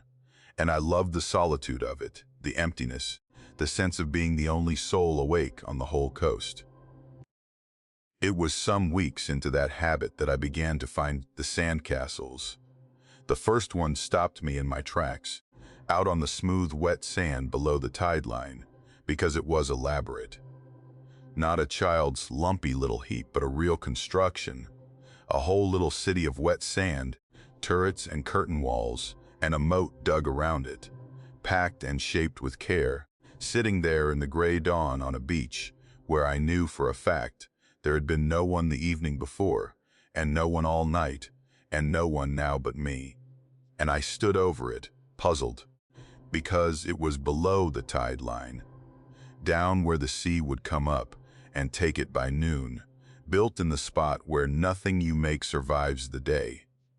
And I couldn't work out who would build such a thing, so carefully, in the dark, only for the tide to erase it, on a beach with not another living soul for miles. I told myself a local, some lonely soul like me who couldn't sleep and came down in the dark to build in the wet sand for the peace of it. And that was strange, but it was human. And I let it be, and I walked on. But there was a new one the next morning, and the morning after. Every morning, down below the tide line, a fresh sandcastle, and each one more elaborate than the last, more intricate, whole cities of wet sand with details that no idle hand builds in the dark, packed hard and cold and shaped fine, standing in the gray dawn, where the sea would have it by noon. And it began to work on me, the strangeness of it, the who and the why, and I decided I would catch them at it, whoever it was. So one clear, cold night, I went down before dawn, and I sat up in the dunes above the beach, wrapped in a coat, and I watched. I watched that stretch of sand all through the last black hours of the night, my eyes straining in the dark, waiting to see the lonely builder come down and set to work. I saw no one. I watched that beach the whole night, and not a soul came onto it, not a shape, not a shadow. Nothing moved on all that gray sand under the stars. And yet, when the light came up gray in the east, and I could see the beach plain, there was a new castle. A fresh one, more elaborate than any before it, standing below the tide line where minutes before, where all night, there had been smooth, empty sand, built while I watched by no one I could see. And I came down off the dunes stiff and cold and afraid, and I walked out to it, and I looked at it close for the first time, really close, and I saw the footprints. Around the castle, in the smooth, wet sand, there were footprints, small ones, bare feet, a child's, and not one child but many. Dozens of small bare prints, pressed into the sand all around the castle, going round it and round it, the way children circle a thing they're building, darting and playing, dozens of little bare footprints, tracking round and round in the sand. And I stood there in the gray dawn, with the cold coming up through me, because of the one thing about those footprints that I could not explain and have never been able to stop seeing. Not one of them led anywhere. They went round and round the castle, all those small bare feet, but not a single track led up the beach, or down it, or up toward the dunes, or anywhere at all.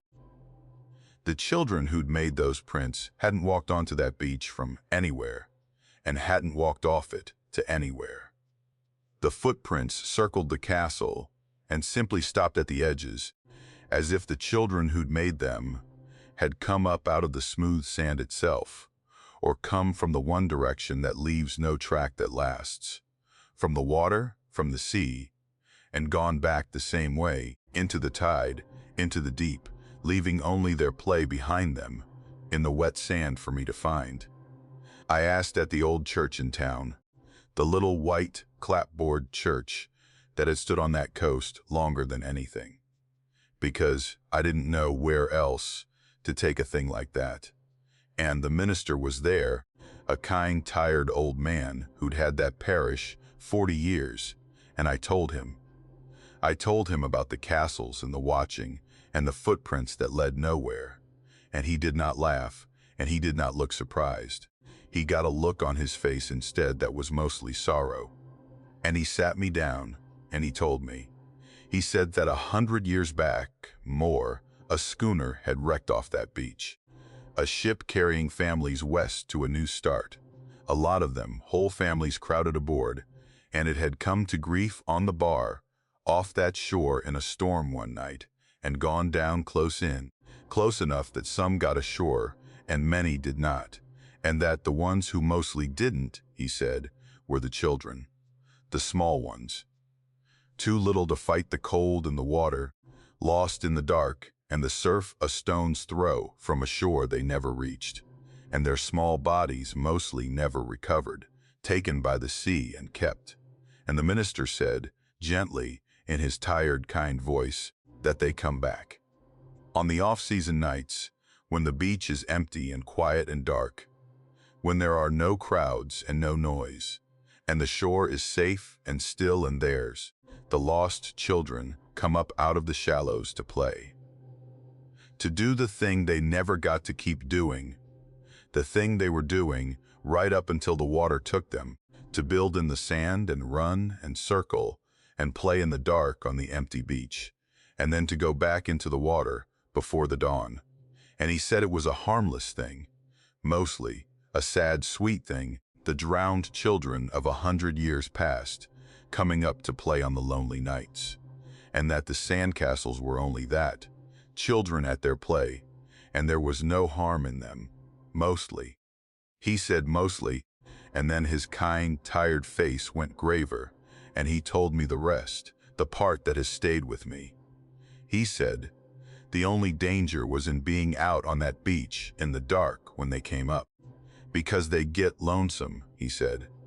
They're only children, and they've been coming up to that empty beach to play alone for 100 years, and they get so lonesome, and when a living person is out on the sand in the dark, they want to play with them. They want someone to join their game. The way children always want one more to play, and they'll come to a person in the dark and take them by the hand to bring them into the game, down to the castles, down toward the water where they play. And they don't understand, he said, and here his voice went very low. They're only little children, and they've been in the water so long, and they don't understand that the ones they take by the hand and lead down into the shallows to play can't breathe the water the way they can. They don't mean any harm by it.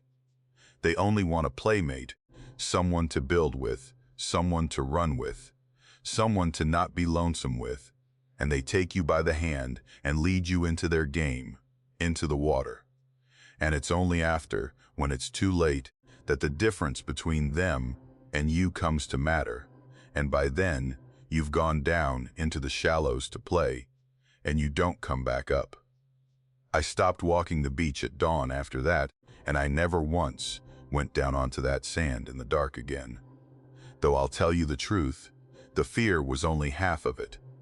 The other half was the sorrow, because after the minister told me, I couldn't look at those castles the same way, couldn't see them as a thing to be afraid of, only as the play of 100 years of drowned children who never got to grow up, come up in the lonely dark to build in the sand the way they were building, the night the sea took them. I'd still find them, in the daylight, when I walked the beach in the safe gray middle of the day, the fresh castles below the tide line, and the small bare footprints circling them, and leading nowhere. And it would break my heart, the loneliness of it, all those lost little ones, playing alone on the empty shore, night after night for a century. And I'd hurry off the sand before the lights started to go. But here is the thing that keeps me from that coast entirely now, the thing I can't put down. Near the end of my time in that place, on the last mornings, the castles started appearing higher up the beach, not below the tide line anymore, down where the sea would take them, but up above it, up near the dunes, up close to the path I walked, as if the builders were coming further up the sand, further from the water, closer to the living.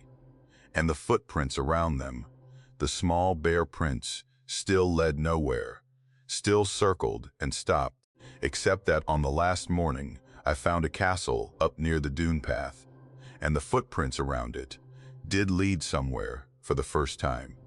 A line of them, small and bare, led away from the castle, up off the beach, up the dune path, toward the houses, toward where I slept. The lonesome children had come up out of the shallows and built their castle up by the path and then walked, on their small bare feet, up off the beach toward the living. And I understood that they had grown tired of playing alone, that 100 years is a long time to be lonesome, and that they had found out where the one warm living soul on that cold coast lay sleeping, and were coming, in the dark, up off their empty beach, small and cold and dripping, and only wanting, the way children always want, someone to come out and play. I did winter security at a grand old beach hotel the year I needed quiet night work and didn't much care what it was, and that hotel gave me the quiet, more of it than any living man should want. It was one of the great old resort hotels, the kind they built a century ago when people came to the shore for the whole season. A huge rambling place of 100 rooms and more, with grand staircases and a ballroom and long carpeted corridors that ran on into the dark, all of it facing the gray winter sea. In its day, it would have been full, every room taken, the halls loud with the summer people. But by the time I came on, it was mostly a memory of itself, kept open through the off-season on a skeleton budget, and the way they did that was to close off most of the building. Whole wings shut down for the winter, the rooms emptied and the furniture dust-sheeted, and the heat turned down and the doors locked, the corridors dark, and only a small part of the hotel kept open and lit and heated for the handful of off-season guests and the skeleton staff who rattled around in all that grand emptiness. My job was to walk it at night, all of it, the open part and the closed wings, both to check the locks and the pipes and make sure no vandal or vagrant had gotten into the shutdown parts, to walk those long, dark, dust-sheeted corridors, alone in the small hours, with my flashlight and my ring of keys. And it was on those rounds, through the closed wings, that I started finding the trays. The first one I nearly walked past. I was doing my round through one of the shut-down wings, a long, dark corridor of locked and empty rooms that hadn't been opened in months, my flashlight beam slicing along the closed doors and the dust-sheeted hall tables, and there on the floor outside one of the doors was a room service tray. You know the kind, the way guests set them out in the hall. When they're done, the tray with the domed silver cover and the folded napkin and the dishes, put out to be collected by the staff. And I nearly walked past it as an ordinary thing, because it was such an ordinary hotel site, before my mind caught up, and the wrongness of it stopped me cold. Because this was a shut-down wing, there were no guests in it. There was no room service to it.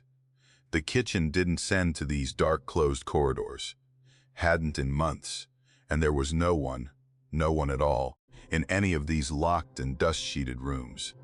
And yet there was a room service tray set out neat in the hall outside one of those empty rooms, dishes and dome and folded napkin, the way a guest sets one out for collection. In a wing where there were no guests and no service, and no living soul but me. I lifted the dome. I don't know why, except that I had to. And underneath was a meal, a real meal, eaten. Not old, not moldered, not the leavings of months back somehow missed, but a fresh meal recently eaten, the plate wiped near clean, a good dinner enjoyed down to the bone, and the tray set out tidy to be taken away. And when I put my hand near the plate, it was warm, still warm. A hot meal, eaten fresh, set out in the last hour or two, in the hall of a dark shut-down wing, outside the door of an empty, dust-sheeted room, where no one had stayed in half a year. I stood there in that cold, dark corridor, with my flashlight, and the warm tray at my feet, and the silence pressing in. And I did not knock on that door, and I could not have told you then why I was so certain I must not, only that every part of me knew it. I found more of them on the rounds after. Not every night, but often, in that one wing especially, the trays set out neat in the dark hall, outside the closed doors, dishes and domes and folded napkins, and the food fresh, some mornings still warm, real meals eaten down and set out for collection in corridors, where there was no service and no guests and no one but me walking. And I started to dread that wing, started to save it for last on my rounds, and hurry through it, my beam swinging fast along the doors. Past the trays I no longer lifted the domes of, because I did not want to know anymore whether the food was warm. I mentioned it, finally, to the old head housekeeper, a woman who'd worked that hotel most of her life, and knew it the way you know a thing you've given your years to. I brought it up light, half a joke, that I kept finding room service trays out in the closed wings, and did she know were the kitchen staff using those halls for something? And she stopped what she was doing. She went still, the way I've since learned the ones who know go still, and she asked me, careful, quiet, which wing. And when I told her, she nodded, slow, an old woman nodding at a thing she'd known a long time and hoped not to hear again. And she told me. She said that wing had been the grandest in the hotel once. The best rooms, the finest, where the wealthy and the regular guests had stayed. The ones who came every season, year after year, for their whole lives, who loved that hotel and that wing, and their own particular rooms the way you love a home. And she said they never checked out. Not really. That some guests loved a place so much, gave so many of their seasons to it, that when they died, they didn't leave. That they kept coming back to their rooms in that grand wing, kept their seasons there, still behind the shut doors, and rang for their meals the way they always had, and set out their trays for collection the way they always had, decade after decade. Guests who never checked out of the rooms they'd loved. And then she told me the thing that turned the cold in me to ice, the thing that explained the fresh warm food. She said the kitchen sends it up, still, always has. That the hotel has always quietly kept sending the meals up to that wing, kept preparing the trays, and setting them out, and collecting them, feeding the empty rooms, and that this was not madness or sentiment, but a thing the hotel had learned the hard way, and never dared unlearn. Because there had been a year, she said, long back, when a new manager, a practical man who didn't hold with the old ways, found out the kitchen was sending meals up to empty locked rooms in a closed wing and putting it on the books, and he was appalled, and he ordered it stopped. No more trays to the empty rooms. And they stopped. And she went quiet a while before she told me what happened then. And when she did, her voice was low. She said the guests came looking for their service, that the year the food stopped, the guests of that grand wing, who had rung and been answered and been fed for 100 years, came out of their rooms to find out why no one was answering the bell. They came out of that shut wing, she said, down through the hotel, out of the dark, and into the open lit part, where the living guests and the staff were, looking for their meals, looking for their service, and she would not tell me what that was like, what happened in those halls that year. Only that it was bad, very bad, and that the hotel never made that mistake again, that from that year on the kitchen sent the trays up faithful, every day, to the empty rooms of that grand wing, fed the guests who never checked out, and kept them content behind their shut doors. And the hotel ran quiet and ordinary as long as the trays kept coming. And she told me the rule then, the rule the whole staff kept and passed down, the rule she was passing to me. She said, "Whoever walks that wing at night must let the trays be. Never move them, never take them, and above all, whatever you find set out in that hall, however wrong it seems, you never, ever knock on one of those doors to ask who's inside. Because the guests of that wing are content as long as they're served and left alone. But they do not like to be disturbed, do not like a stranger knocking, questioning, and the one thing you must never do is knock on a door in that wing and make one of them answer it." I kept the rule. God knows I kept it. All the rest of that winter, walked that wing last and fast on my rounds, and let the trays be, and never once let my knuckles near a door. And most nights it was only the trays, set out neat in the dark, fresh and warm, and I passed them and finished my round and got out, and told myself it was almost ordinary, almost a thing you could live alongside. But there were the other nights, the worst nights, deeper in the winter, when it was more than trays. When I'd walk that dark corridor and hear, behind the shut doors, the small sounds of rooms being lived in, the clink of a fork on a plate, low voices, the murmur of dinner conversation, a woman's soft laugh, behind a door I knew opened on a dust-sheeted empty room. Once, music, faint, an old tune from a radio that couldn't be playing, behind another.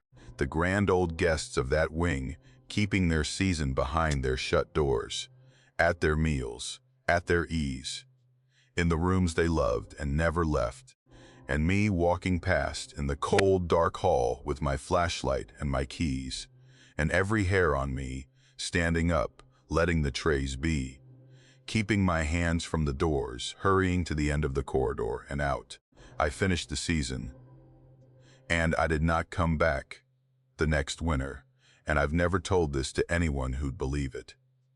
But I think about that wing more than I want to, and about the terrible patience of it, the guests who loved a place so much they never left, kept fed and content in the dark behind their shut doors for 100 years. And I understand the rule now, all the way down, the way the old housekeeper meant it. It isn't cruelty, what the hotel does, sending the trays up faithful to the empty rooms.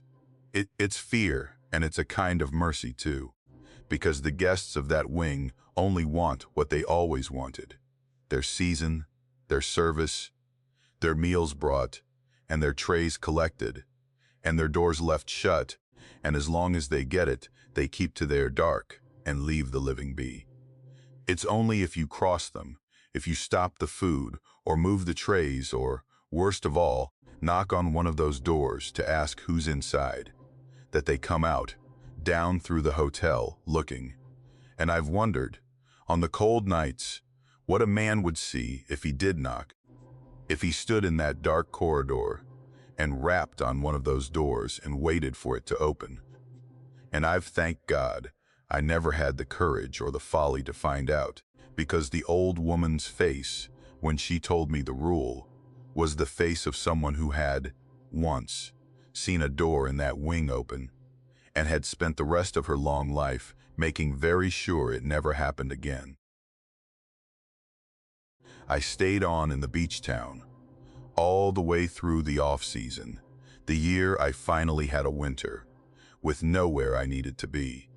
And it was the cheapest way to live in a place like that, taking a year-round lease on a summer rental for a fraction of what it cost in the season. And I did it gladly, because I had come to love that town in a way that only made sense once the crowds were gone. In the summer, it was a loud, bright, churning thing. Thousands of people packed onto the boardwalk. The shops and the arcades and the rides all going full tilt. The whole town given over to the vacationers and their noise and their money. But I came for the after, the off-season, when the summer people packed up and drove home, and the town emptied out and went to sleep. The shops shuttered. The boardwalk stood bare and gray. The great ride sat still and chained against the winter sky. The population dropped from thousands down to a few hundred hardy year-round locals. And the whole place went quiet, a summer town gone to sleep under the gray winter sky by the cold gray sea. And I loved it. The emptiness, the peace, the sense of having a whole town to myself and the ghosts of its bright seasons. It was a lonely life, I'll admit that. And the loneliness is part of what happened, I think, part of why it found me the way it did. The few hundred who wintered over kept to themselves, and I knew hardly any of them. And the days were short and gray, and the nights were long, and I spent most of them alone in my rented rooms, listening to the wind and the sea and the great sleeping silence of the shuttered town. I didn't mind it, mostly. I'd wanted quiet, and I had it. But there's a kind of quiet that gets into you over a long, dark winter, a loneliness that wears a groove. And by the deep of that winter, by January, I was further into it than I'd let myself know. Hungry in some way I couldn't name for light and warmth and the sound of other people, hungrier than I understood. And it was in the black, cold, dead middle of that January that the town filled back up. I woke to it. That's the thing, that I was asleep and it woke me, noise and light, where for months there'd been only wind and dark. I came up out of sleep to the sound of a crowd, to music and voices, thousands of voices, the great rolling murmur and laughter of a packed boardwalk, the ring and jangle of the arcade, the calliope music of the rides, all of it pouring in through my window in the dead of a winter night. And I got up and went to the window and looked out, and the town was full. The boardwalk below me was thronged, packed shoulder to shoulder with people, the shops all lit and open, the arcade blazing and ringing, the great rides turning against the black sky strung with lights, the whole town alive and packed and bright, the way it only ever was, on a July night at the height of the season, in the black frozen middle of January, with the sea cold and dark beyond. Thousands of them strolling the boardwalk, laughing, eating, lining up for the rides, a full summer crowd on the deadest night of the winter, and the warmth of it, the light and the life, and the sound of all those happy people reached up to my cold, dark window and pulled at something in me that had been starving all winter without my knowing. And I went down to it. God help me, I went down. I should have stayed at that window, should have shut the curtain, and gotten back in my bed and waited for the dawn. And instead I pulled on my coat, and I went down the stairs and out into the street because it was warm, and it was bright, and it was full of people. And I had been so alone, so long, and so deeply alone. And the sight of a whole town full of happy warmth in the dead of that lonely winter was more than my starved heart could turn away from. I went down and out onto the boardwalk and into the crowd, and not one of them looked at me. That was the first wrongness, the one I felt before I understood it. I moved into that packed throng, thousands of people pressed close around me, strolling and laughing, and not a single one of them looked at me, or made way for me, or acknowledged me at all, as if I moved among them unseen, a ghost in a crowd of the warm and living, and I had it exactly backwards. I understand now, exactly backwards. I walked among them on that crowded boardwalk, in the warmth and the light, and I began to look at their faces, close, and the cold came into me, even in all that warmth, because their faces were wrong. Their clothes were wrong. The people around me weren't dressed for now. They were dressed for other times, decades wrong. Some of them, old-fashioned summer clothes, the fashions of years and years and years ago. And not all one time either, but every time. All mixed together, a crowd out of every season that town had ever had, straw hats and old bathing costumes beside clothes of 10 years back, and 50 and 100. Generations of summer crowds, all thronging that boardwalk at once. Every soul who had ever loved that town in its bright season. All of them come back to fill it on one dead winter night. And me alive and cold and unseen in the middle of them. There was one who saw me, an old woman, at the boardwalk rail, standing a little apart from the throng. And as I passed her in my cold dawning horror, she turned and looked at me, right at me, the only one in all those thousands who seemed to know I was there. And she smiled, a warm, kind, glad smile, an old woman's smile, and she reached out and took my arm, gently, the way a fond old aunt takes your arm, and her hand was cold. Cold as the sea, cold as the winter dark. And she smiled up at me and she said, "So glad you came down, so glad you'll stay." And then she said the thing that has never left me, holding my arm with her cold hand, and smiling her glad kind smile out over the crowd. We do so hate to see the season end. I got home. I don't rightly know how, whether I pulled my arm from her cold grip, or whether she let me go, whether I ran or walked, only that somehow I was back in my rooms with the door shut and my back against it, and my heart slamming, and I stayed there shaking until the black in the window finally went to gray. And when it was full light, I made myself look, and the town was empty. Shuttered, bare, gray, silent, the boardwalk deserted, the shops closed, the rides still enchained, the deep, dead winter quiet, lying over everything, as if it had never been broken, as if there had never been a light or a voice or a crowd, as if I'd dreamed the whole warm, bright, thronging night. But I hadn't dreamed it. I knew I hadn't. My coat was by the door where I'd dropped it, and there was cold sand on my shoes, and the memory of that old woman's cold hand on my arm was pressed into me like a brand. I have never told anyone. Who would I tell, and what would I say? I kept on in that town, because I'd nowhere else to go, and half the winter still to get through. And I told myself it was one night, a strange, terrible night, and that it was over. But it isn't over, because the off-season is near its end now. The winter's breaking, the days lengthening, and soon the summer people will start to trickle back, the shops opening, the town waking up, the crowds coming to fill the boardwalk in the warm season the way the living crowds do. And last night, the old woman came to my window. I woke to a tapping, soft, and I looked, and she was there, at my window, the old woman from the rail, her cold, kind, glad face at the glass, smiling in at me in the dark, though my rooms are up above the street, and there is nothing for her to have stood on to reach my window. And she was smiling and glad, and she spoke through the glass, soft and warm, and she told me the season's ending. She told me the summer people are coming back, that the town will fill up soon with the living, and that it's time. Time I came down and joined them for good, she said, before the boardwalk fills with the warm and the living. And there's no room left among the crowd for one more of the ones who never leave.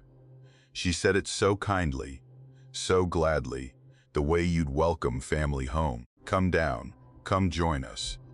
We do so hate to see the season end, and there was such warmth in it, such an end to loneliness in it, that I understand now the real shape of the danger, the thing I came so close to that first night, and come closer to every night since. It was never that they'd take me by force. It's that I'm lonely and cold, and so tired of the long dark winter alone, and they are so warm and so many, and so glad to have me.